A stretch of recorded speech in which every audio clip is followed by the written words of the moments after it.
E pergunta nanda uno que conosce un mio vida, conosce un mio vida contenuto, e di dos, che tipo di comunità nos che? E esse é o ponto nan cardinal de minha dissertação, que se botar bem com algo novo, de tempo novo que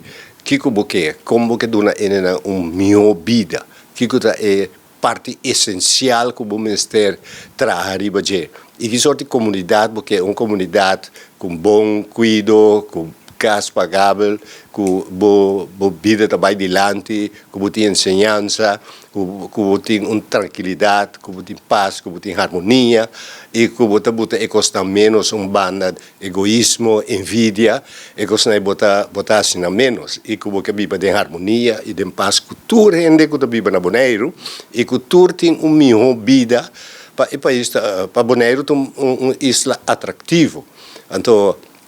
se nós mesmos não pôr, nós vivemos de uma constelação mais grande, que nossa parte de Holanda, e que a parte aí vamos aceitar e tomar a responsabilidade e visar a Holanda. Nós temos um município 8.000 ou 9.000 quilômetros,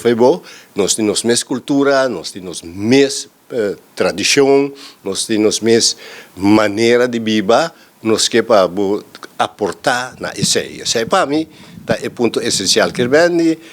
mas vem cambio total de mente de gente e não vem somente com a parte de racional, mas a parte de emoção de gente que vou por sacar fora que está seu dolor, que está seu sentimento, com esta anda com sua vizinha, com sua família, com sua turena anda em seu vecindário, com esta mira a educação de seu onde é para baixo, e tem tranquilidade, onde é para trabalho, a parte de labor é importante e que influência tem a sua parte emocional.